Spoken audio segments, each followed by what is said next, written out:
Subscribe and tap the bell right now, today, before you go. Twice a day, we bring you the real code of the samurai, not paraphrased, never softened. A samurai carried a live, sharpened blade at all times, everywhere he went, which meant an insult that would cost an ordinary person a bruised ego could, in theory, cost someone their life. That simple reality shaped an entire deliberate discipline around the exact space between being provoked and actually reacting, a discipline Bushido treated as separate from courage, separate from composure under danger, and worth its own careful, dedicated examination. Feudal Japan developed remarkably specific social codes around exactly when a samurai was and wasn't permitted to draw his sword in response to disrespect. Drawing a blade wasn't a private act settled between two men and forgotten.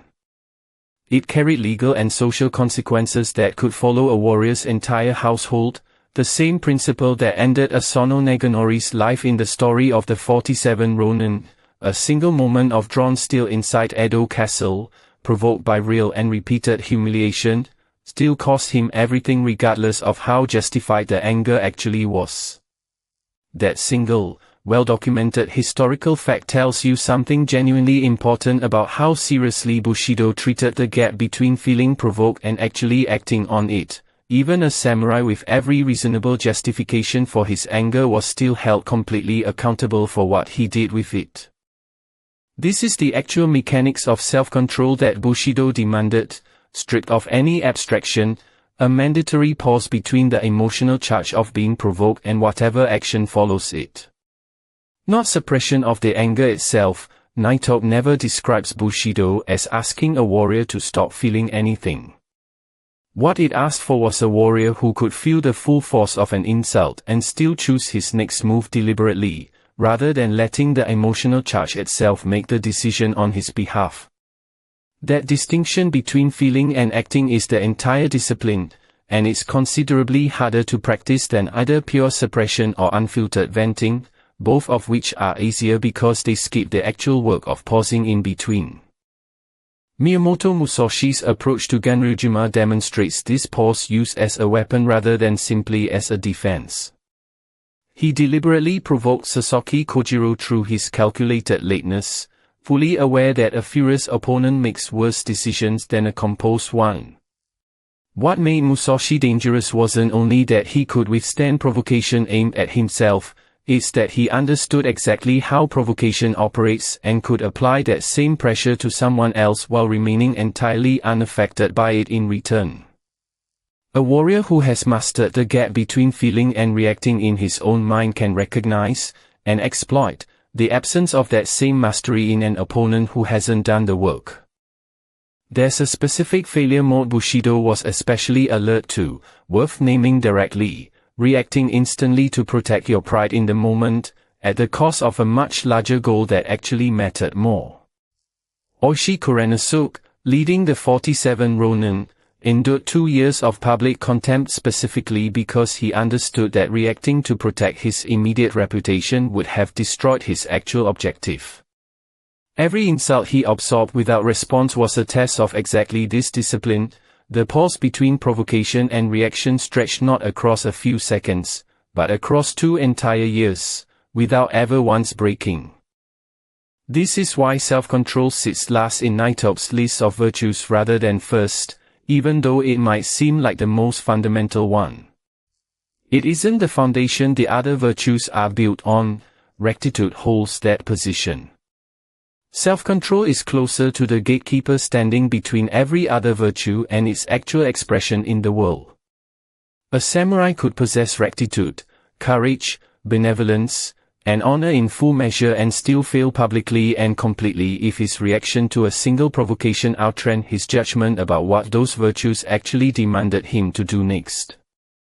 It's worth being specific about why this pause is so difficult to actually hold on to under real provocation, rather than treating it as a simple matter of willpower.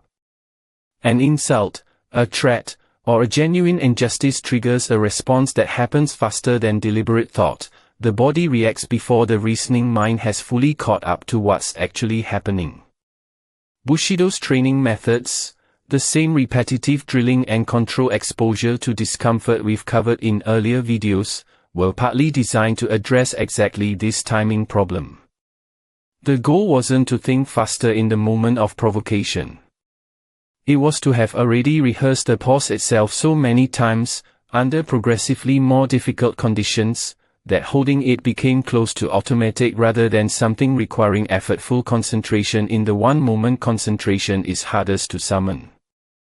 This also explains why samurai households place such heavy emphasis on formal etiquette and ritualized behavior in ordinary daily life, well outside of any moment of actual danger.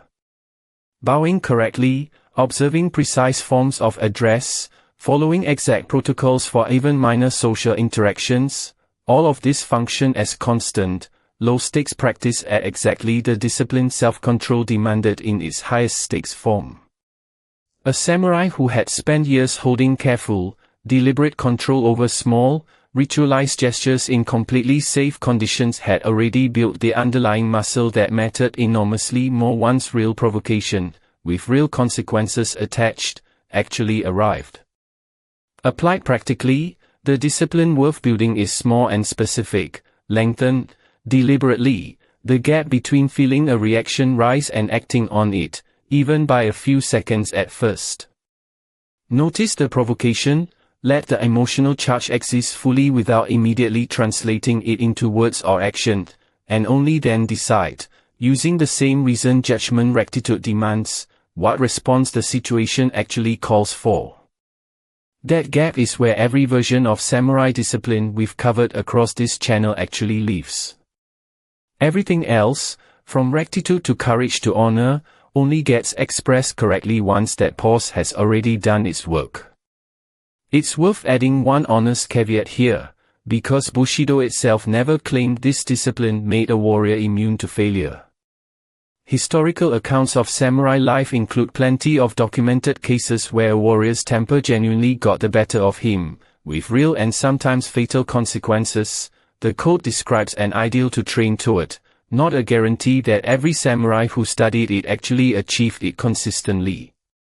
What made the ideal worth training toward regardless was the recognition that the gap between provocation and reaction, however difficult to hold, was the single point in the entire sequence where a warrior retained any real choice at all. Once that gap closed and a reaction was already underway, the outcome was largely out of his hands. Widening that gap, even slightly, even imperfectly, was the only place actual control over the outcome ever existed in the first place. Subscribe now and turn on notifications. Twice a day, we bring you Bushido straight from the source, the real words of the man who actually wrote the code down, and the real warriors who truly lived it out.